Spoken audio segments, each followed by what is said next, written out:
Let's talk about pressure. Exactly what is it? I want to start with one example. Let's say we have a surface area bounded by 1 meter length and 1 meter breadth. This surface area is 1 meter square and this is also called 1 unit area. Let's say certain amount of force is applied on this 1 square meter area. This force may be applied by air, or may be applied by water, or maybe the force is applied by a solid. Whatever it is, solid, liquid or gas. Force is acting on unit area. This is called exactly pressure. How much force is acting on unit area, that represents pressure. So we can define pressure like this. Force acting perpendicular to unit area of a surface is called pressure. Okay, now let's relate it with force and area. Looking at this, what can we understand easily? Pressure is related to force and area. There are three terms related to each other: pressure, force and area. And its equation is pressure equal to force F by area A. Now after this, let's talk about its unit. What is its unit? If force is measured in Newton, area is measured in meter square, then the unit of pressure becomes Newton per meter square, which is called Pascal. That's why its SI unit is Pascal. Pascal is equal to what? Newton per meter square.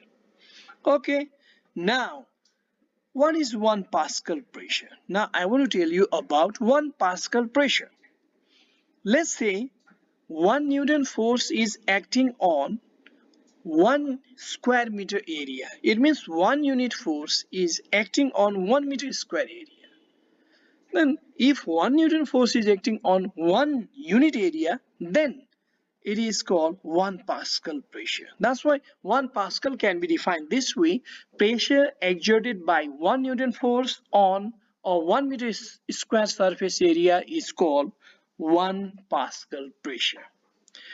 Okay, now mathematically what can we say? 1 Pascal is equal to 1 Newton by 1 meter square. Now let's go to another part. Looking at all this, pressure depends upon two factors. One is force and second is area. Now I want to tell you how it depends upon force. Let's talk about this.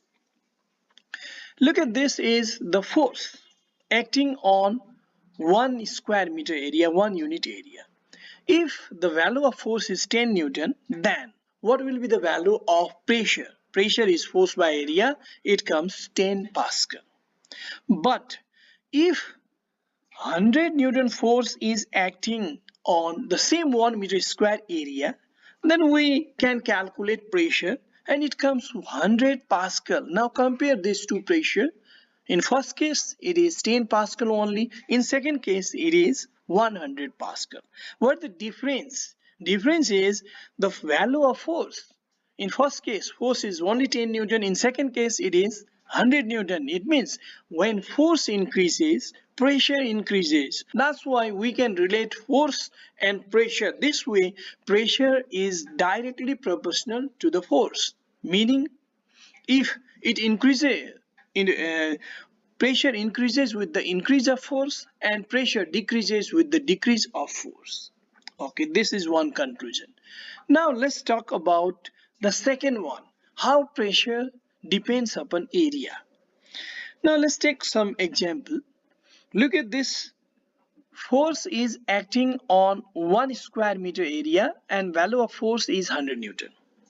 Then what will be the value of pressure? Pressure will be 100 Pascal. We can use the equation P equal to F by A and we can calculate easily. It is 100 Pascal. But if the same 100 Newton force is applied on 2 meter square area is increased, then what happens? Then the pressure decreases. Look at this, the value of pressure is now only 50 Pascal. What is the conclusion of this? Is if area increases, then same force exerts less pressure. It means area and pressure are inversely proportional. That's why we can conclude that pressure is inversely proportional to the area. Okay, this was for today. Today I told you about pressure, its unit, and the factors which affects the pressure. What were the factors? Force and area. Okay, this much for today.